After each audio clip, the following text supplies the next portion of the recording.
Corona के साथ ही एक नई बीमारी की चर्चा भी अब तेज हो गई है। ये आपके लिए जानना जरूरी है।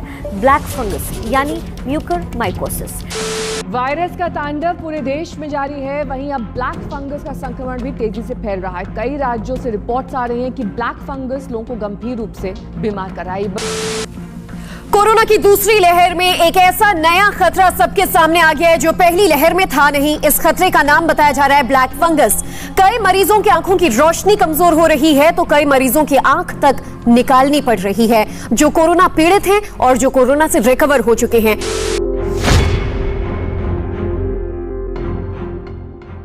दुनिया कोविड-19 से जूझ रही है और अगर आप खबरों की दुनिया से जुड़े रहते होंगे तो आपने कोविड-19 के साथ साथ ब्लैक फंगस का नाम तो जरूर सुना होगा। ब्लैक फंगस हवा, इंसानी बलगम के अलावा मिट्टी, पौधों जैसी जगहों पर नेचुरली पाया जाता है, जो नाक, स्किन और खून के जरिए बॉडी में इंसर्ट करता है। कोविड-19 में जहां इन्फेक्शन के अकॉर्डिंग डेथ रेट बहुत कम है, वहीं ब्लैक फंगस में डेथ रेट 50% है। अक्सर मरीज को इस बीमारी के बारे में तब पता चलता है जब देर हो चुकी होती है। आंख में और सिर में दर्द होना, नाक का बंद होना, दांतों में दर्द होना, नाक से खून आना, नजर का धुंधला होना, चेहरे पर सूजन, खून की उल्टी ब्लैक फंगस के प्रमुख लक्षण हैं। कोविड की वजह से हमारी इम्यूनिटी कमजोर हो जाती है। इलाज के दौरान अगर एस्टेरॉइड दिया जाता है तो वो भी इम्यूनिटी को कमजोर करता है। तब डायबिटिक पेशेंट्स में इन्फेक्शन फैलने का खतरा बढ़ जाता है। वैसे तो कोविड-19 और ब्लैक फंगस दो अलग अलग बीमारियां हैं, लेकिन कोविड-19 के साथ डायबिटिक का कॉम्बिनेशन मिल जाए तो ब्लैक फंगस होने की पॉसिबिलिटीज बढ़ जाती हैं और इस डेडली कॉम्बिनेशन से पेशेंट्स में कॉम्प्लिकेशन बढ़ जाते हैं। आइए जानते हैं आखिर क्या है म्यूकरमाइकोसिस। यह एक तरह का फंगस इन्फेक्शन है जो उन लोगों में आसानी से फैल जाता है जो किसी न किसी गंभीर बीमारी से जूझ रहे हैं और उनका इम्यून सिस्टम कमजोर हो। इस समय कोविड-19 ब्लैक फंगस इन्फेक्शन को ज्यादा घातक बना रहा है। कोविड-19 टास्क फोर्स ने भी लोगों को इसके खतरे के प्रति आगाह किया है। ICMR की एक रिसर्च के मुताबिक कुछ खास सिचुएशन में ही कोरोना वायरस के पेशेंट्स को म्यूकरमाइकोसिस का खतरा होता है। इनमें अनकंट्रोल्ड डायबिटीज, एस्टेरॉइड लेने की वजह से डैमेज इम्यूनिटी, लंबे समय तक ICU हॉस्पिटल में रहने या किसी दूसरी बीमारी होने पर यह खतरा बढ़ जाता है।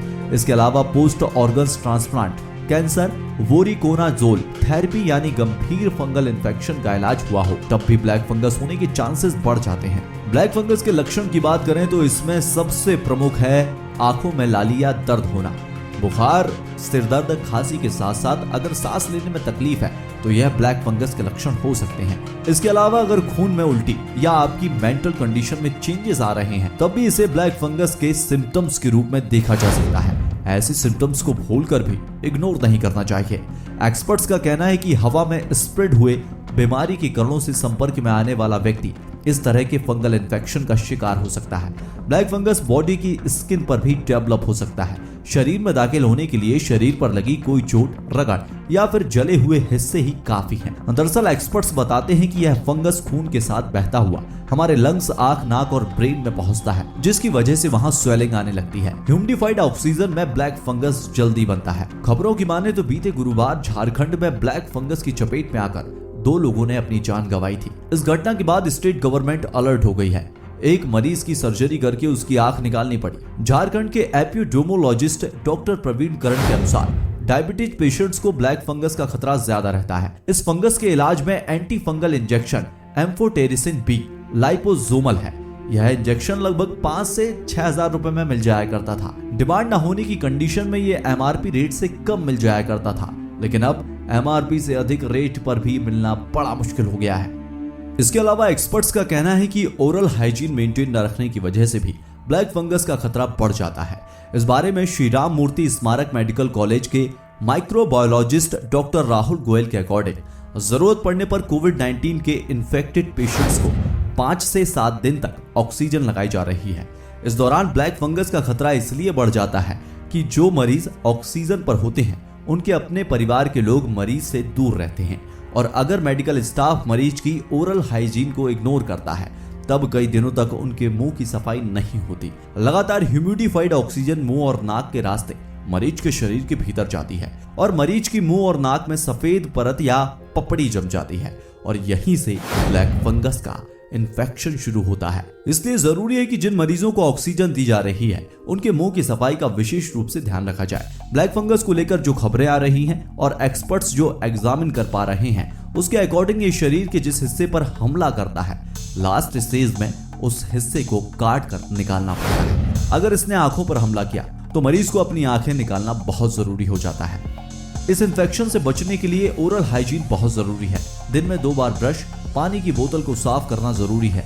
अगर मरीज होश में है तो उसके मुंह की सफाई करना रोजाना बहुत जरूरी है और अगर मरीज होश में नहीं है तब भी केमिकल माउथ पेंट डालकर मुंह की सफाई जरूर होनी चाहिए।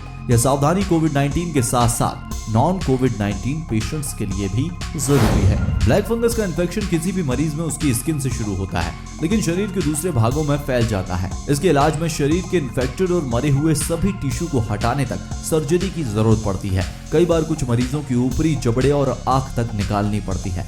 इलाज में एंटी फंगल थेरेपी का 4 से 6 हफ्ते का कोर्स भी शामिल हो सकता है क्योंकि black fungus infection different body organs को इन्फेक्टेड करता है। इस कंडीशन में neurologist, ENT specialist, ophthalmologist, dentist और सर्जन की एक पूरी टीम की जरूरत पड़ती है। अगर आप म्यूकरमाइकोसिस की खतरे से बचना चाहते हैं तो मास्क जरूर पहनें। अगर आप कोई ऐसा काम कर रहे हैं जिससे आप किसी मिट्टी, काई या फिर खाद के संपर्क में आ रहे हैं तो आपको जूते और हैंड ग्लव्स पहनना बहुत जरूरी है ताकि यह चीजें सीधे आपके शरीर की स्किन में टच ना हो पाए। इस दौरान पूरी बाह की शर्ट और फुल पैंट जैसे ट्राउजर वगैरह जरूर पहनें। इस दौरान साफ सफाई का विशेष रूप से ध्यान रखने के साथ साथ अपने शुगर लेवल को कंट्रोल में रखना बहुत जरूरी है। इम्यूनोमोड्यूलेटिंग ड्रग या एस्टेरॉइड को कम से कम इस्तेमाल करना चाहिए। अगर आप कोविड-19 के इन्फेक्शन से रिकवर कर गए हैं इसके बाद भी ब्लड में ग्लूकोज का लेवल मॉनिटर करते रहने की जरूरत है। एस्टेरॉइड का इस्तेमाल केवल डॉक्टर की सलाह पर करें और ऑक्सीजन थेरेपी के दौरान ह्यूमिडिफायर के लिए साफ पानी का यूज करें और बहुत जरूरत पड़ने पर ही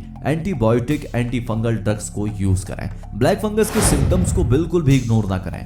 बंद नाक वाले सभी केसेस में बैक्टीरियल साइनसाइटिस को बिल्कुल भी ना समझें। स्पेशली कोविड-19 इम्यूनोसप्रेशन के मामले में इस तरह की गलती घातक हो सकती है। फंगल एटियोलॉजी को जानने के लिए KOH टेस्ट और माइक्रोस्कोपी की हेल्प ले सकते हैं। अगर डॉक्टर इसका इलाज तुरंत करने की सलाह दे रहे हैं तो उससे मानने की जरूरत है। रिकवरी के बाद भी इसके लक्षणों को इग्नोर करना नहीं चाहिए क्योंकि कई मामलों में फंगल इन्फेक्शन एक बार रिकवरी के बाद 1 सप्ताह से 1 महीने के भीतर दोबारा आ सकता है। देश के कई राज्यों के अनेक शहरों में म्यूकरमाइकोसिस के मामले सामने आने लगे हैं। महाराष्ट्र के अलावा गुजरात, मध्य प्रदेश, उत्तर प्रदेश, हरियाणा, छत्तीसगढ़, झारखंड, राजस्थान में भी ब्लैक फंगस के मामले देखने में आ रहे हैं। यह मरीज की आंख, नाक की हड्डी और जबड़े को भी नुकसान पहुंचा सकता है। लगातार हाइजीन का ध्यान रखें, अपनी मुंह की साफ सफाई का विशेष ध्यान रखें।